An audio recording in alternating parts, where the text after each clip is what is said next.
So welcome to the craziness adventure of Dana and Gaia.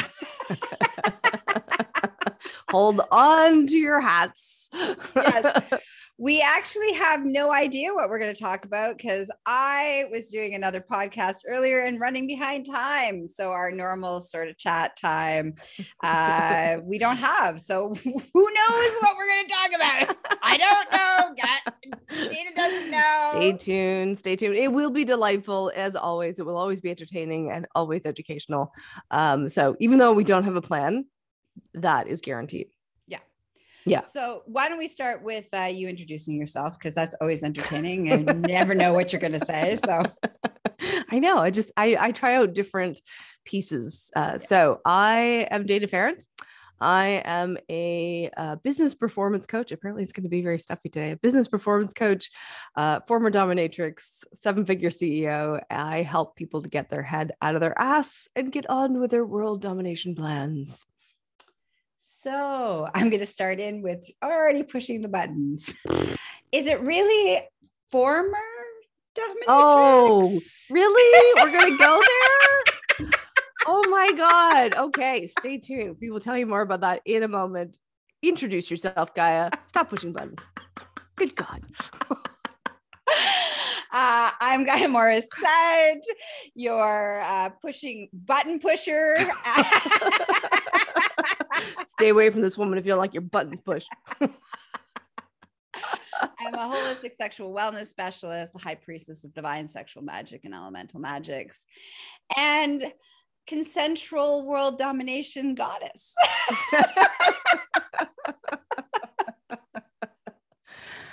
Okay, so why don't we just dive? I'll just dive right in. Yes, you called me out on the former piece because I have been playing around with something that I didn't think was actually possible in the dominatrix world. Doming, dominatrix, whatever, however you want to call it. And that is virtual doming.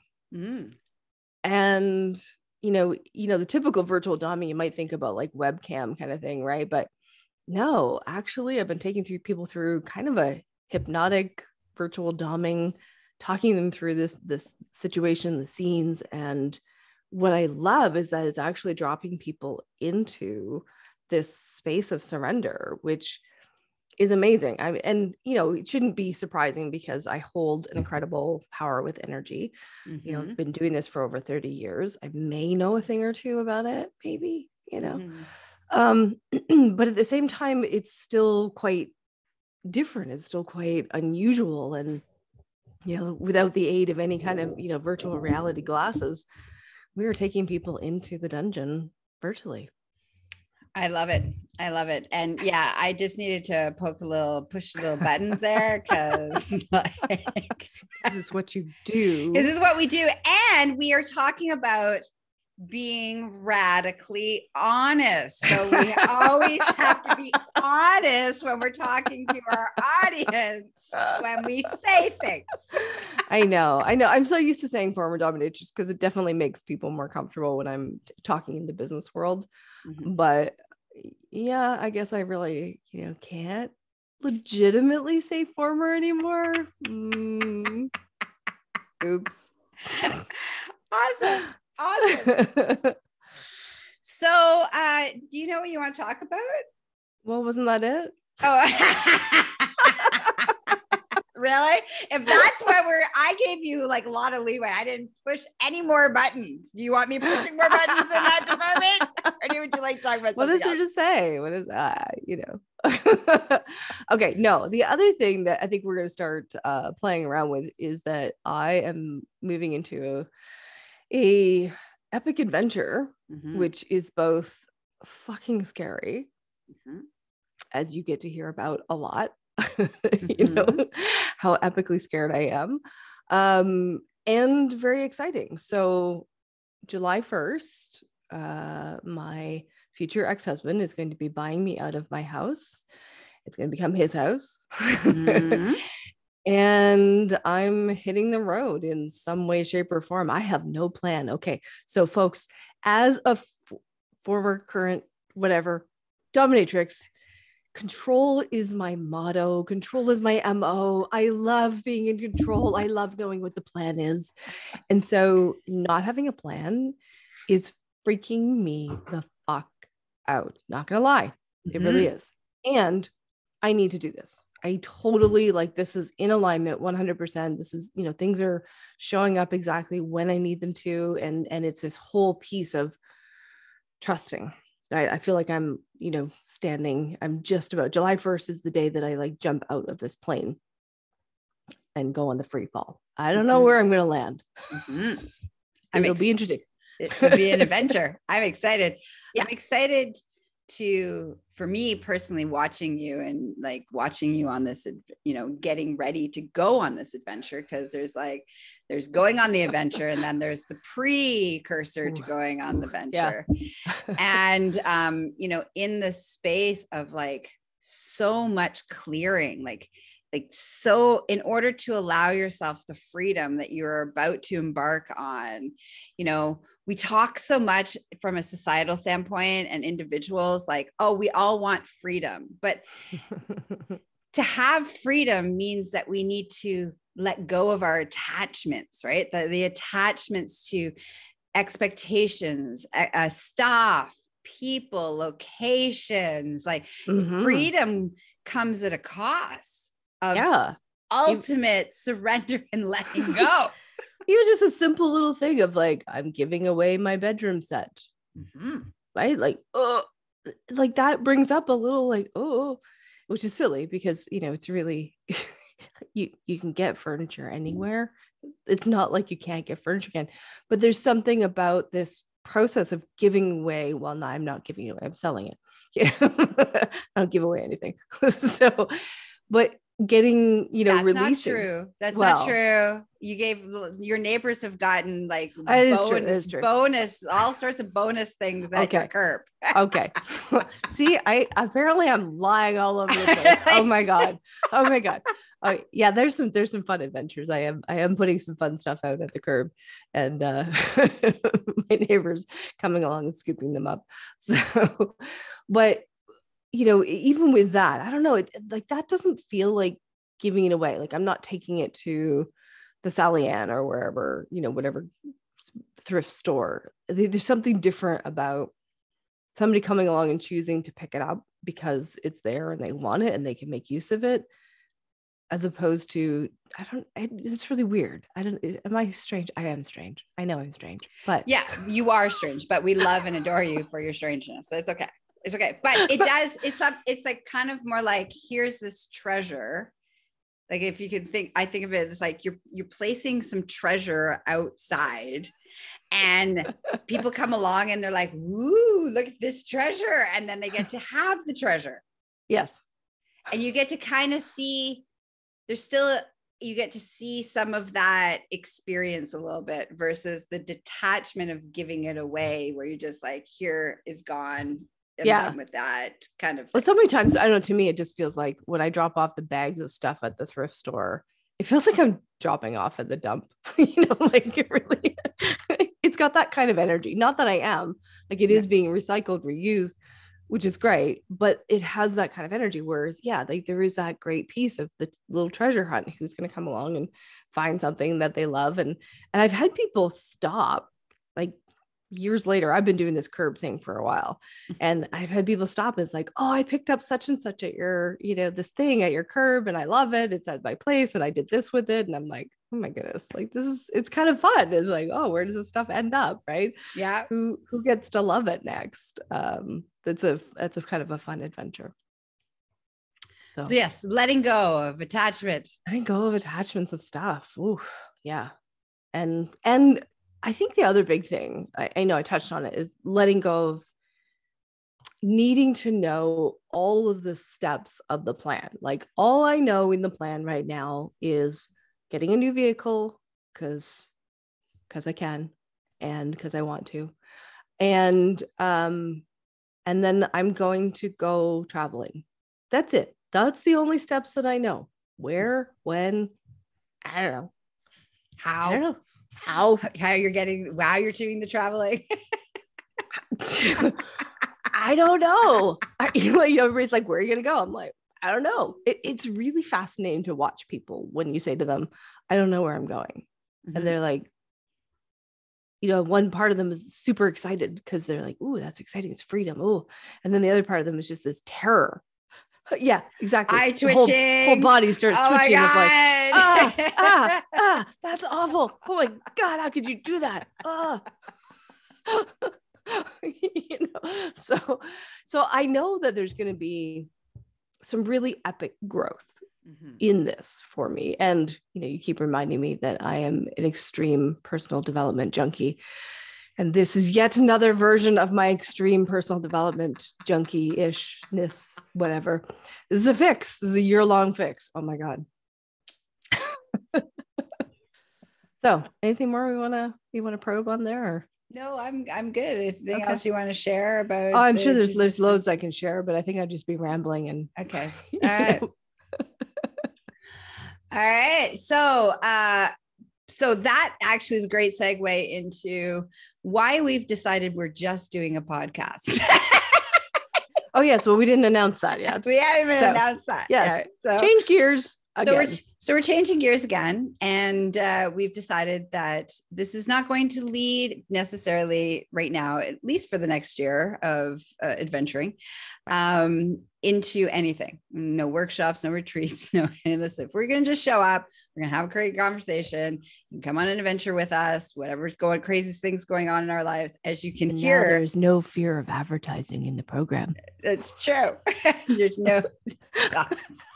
That's probably a lie too. So at least we'll be upfront about the lies.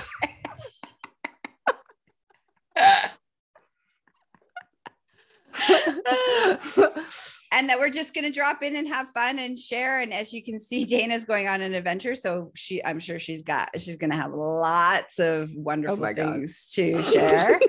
And I'm always just a giant adventure. So I always got lots to share. So that's what we're doing now. Yeah. Awesome. So, for those of you who want to live vicariously through Gaia and myself, then stay tuned. You can be the voyeur. Be the voyeur. All right. So talking about exhibitionism. Look at that. I just opened up the gateway. I didn't even know what you were going to talk about. One brain. So in my world, there's been a lot of lots of transition. Last year was kind of my year of downsizing, moving again. And so that was my year last year. This year has been a year of really dropping into embracing an embodiment of truly who I am in my relationship dynamics with people. And the first thing that's been happening is all of my worlds are colliding. All of them. So anybody who knows me knows that I keep everybody separate. So Dana and I have been friends for a very long time. She still hasn't even met the person that I live with.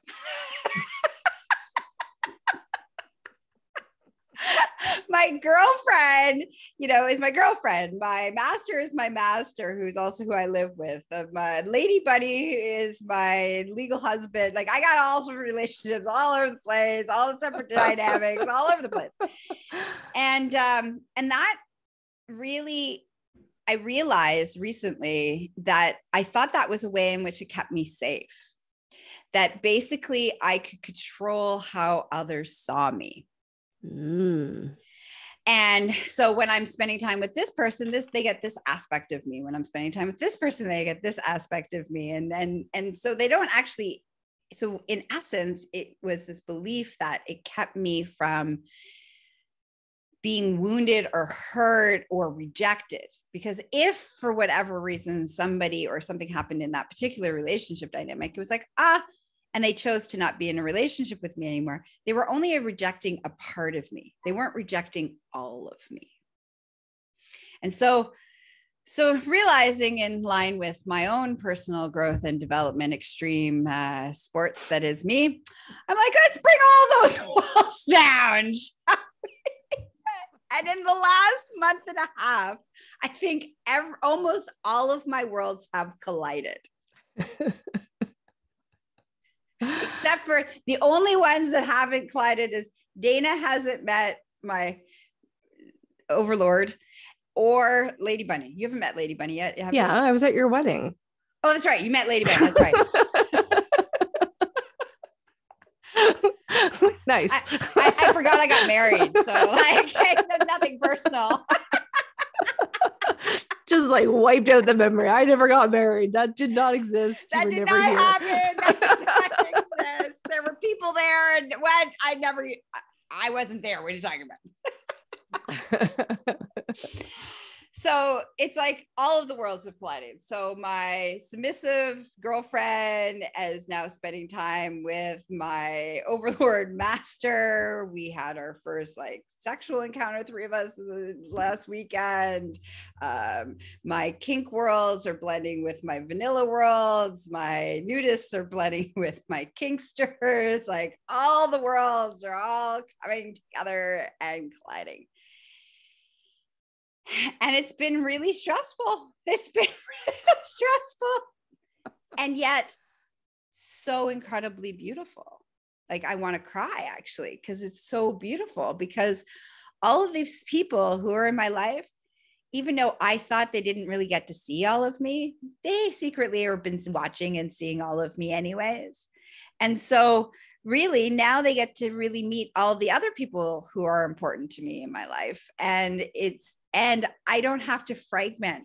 I don't have to be fragmented all the time. I don't have to be like, this is where I am here. This is where I am here. This is where I am here. I'm like, I can just show up and be fully and completely me, whatever that is, whenever that is, and with whomever that is. Woo! Who knew I was going to cry?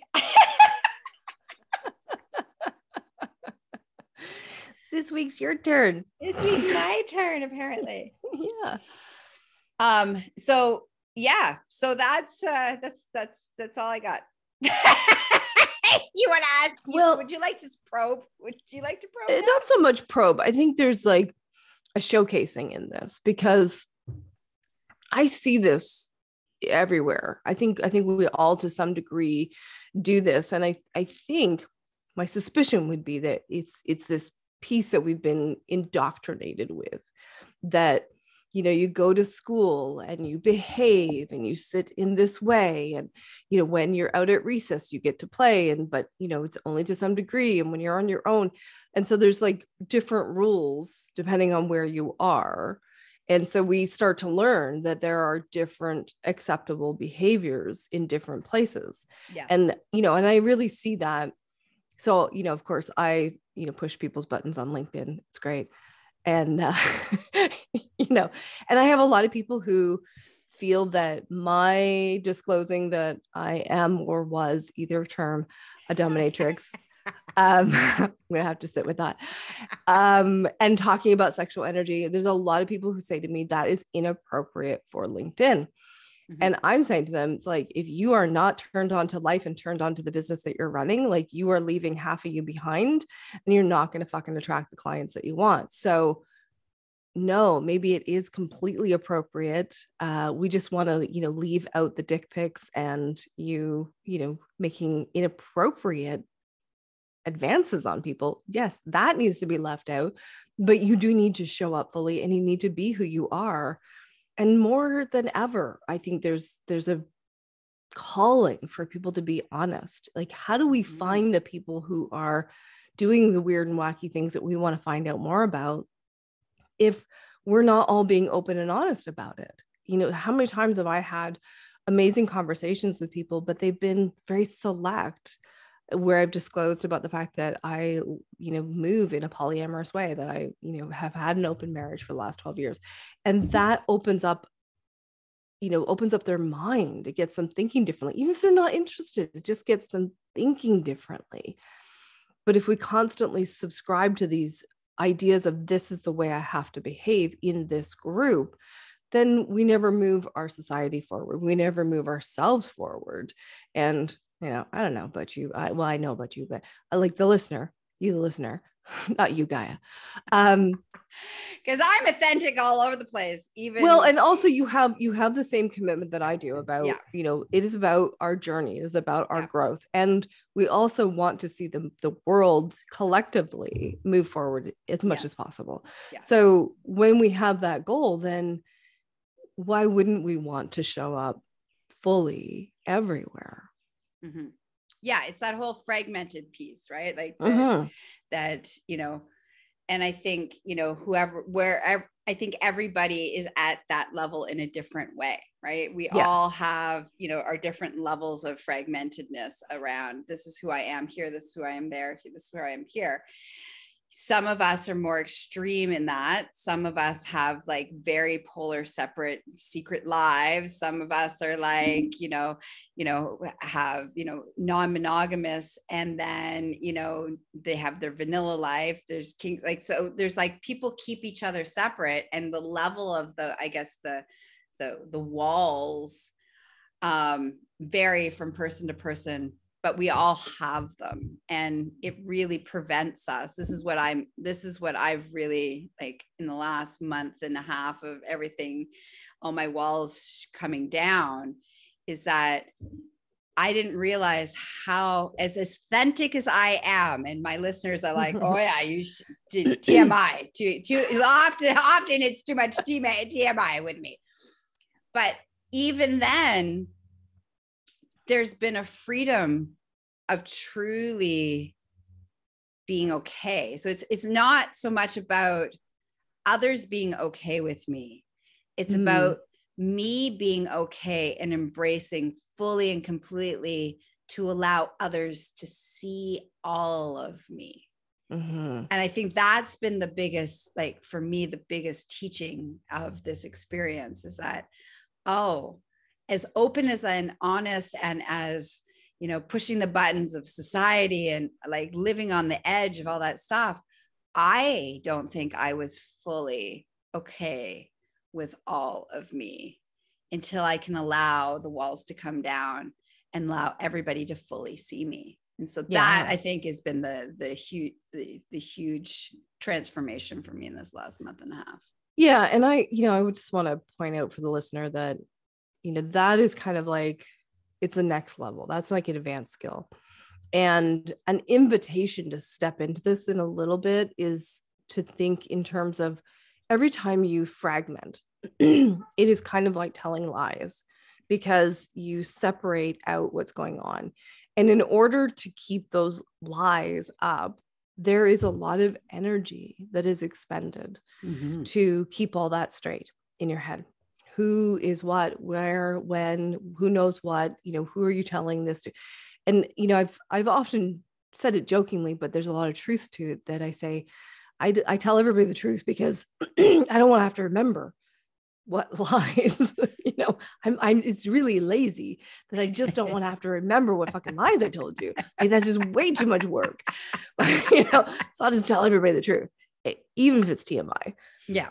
It's easier for me. And I find it fascinating, you know, especially in my dating adventures, I find it fascinating how shocked people are with how honest I am. I'm like, why are people not being, I mean, I get it, but at the same time, it's like, this is really sad that we're not, as a society, more willing to be like, this is who I really am, especially in dating. Like, if you want to, you know, like, you want to have a long-term relationship with somebody, they should like who you are right from the beginning. So why not show up as that from the beginning? And yet we don't. And we don't, because we are so terrified if we're show up for who we are and that gets rejected, then that is being the essence of our fear of being rejected, of not being good enough, of not being lovable. And so, which is the crazy, because if you're rejected for who you're not, then they never get to accept you for who you are. Maybe they wanted who you are. And I've seen that with people where people have said, oh, well, I wish you were, you know, more, I don't know, whatever, you know, I wish you were more playful, or you would dance. And then that was something that they would do with their friends, but they wouldn't do it with their partner. And because they didn't bring that in, they lost the partner.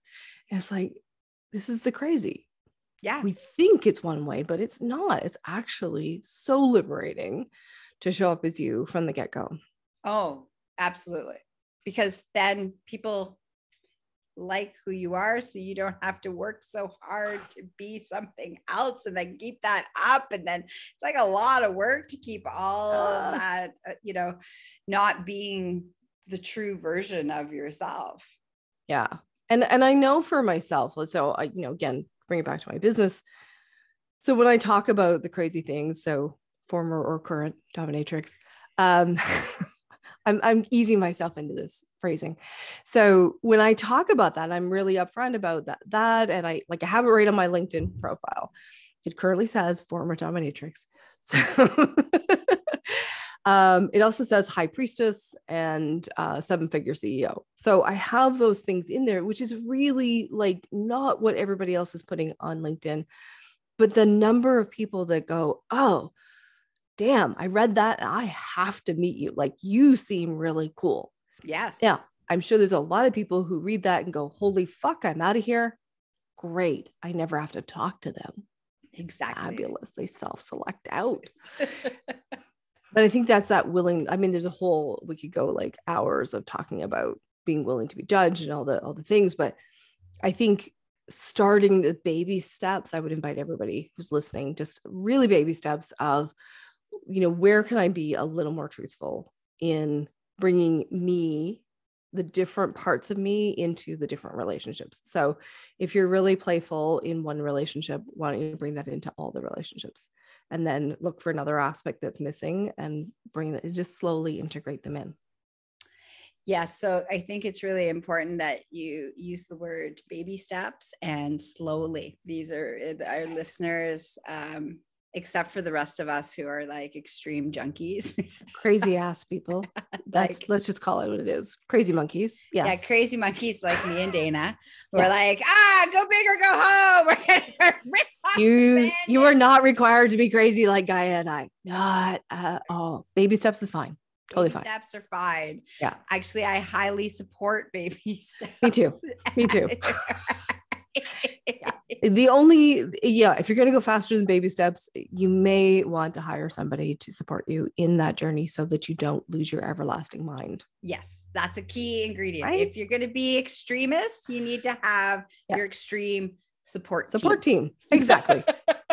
And that's what we do. We are a support team for each other. That's right. We are. We got our support team. We're a support team for other people who are like, love to drop into that whole extreme, get her done, don't miss my hairdo kind of healing process of life, living life.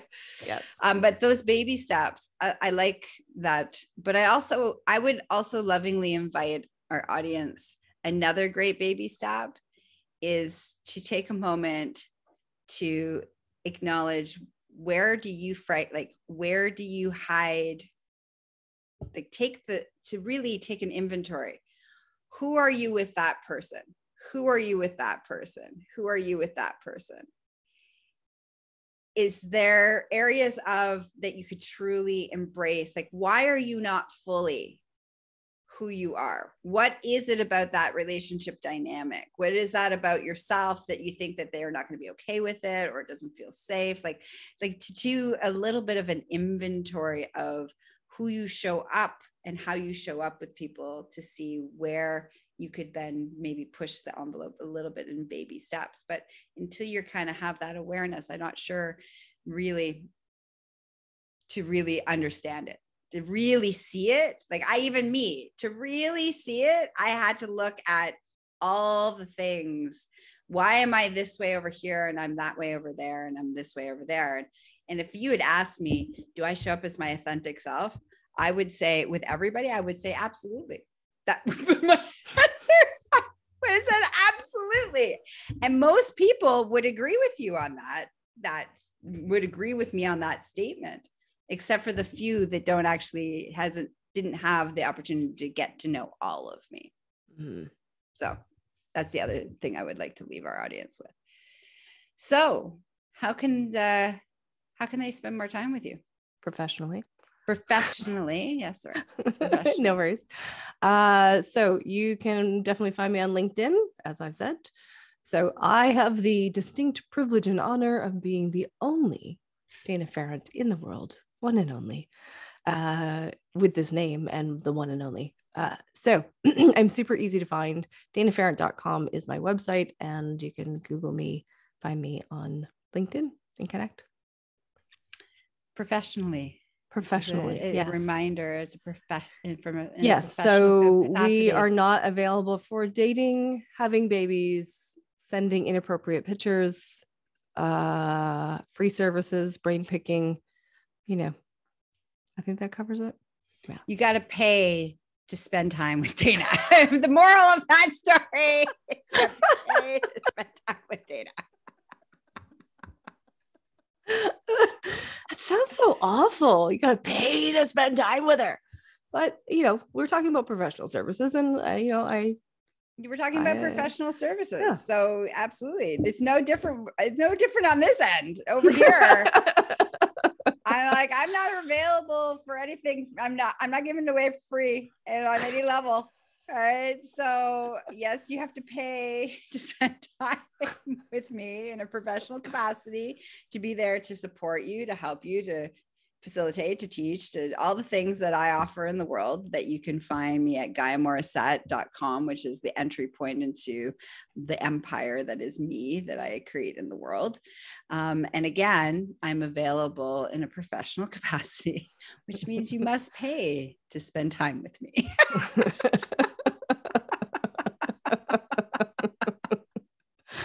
Okay, we need to wrap it up. Okay.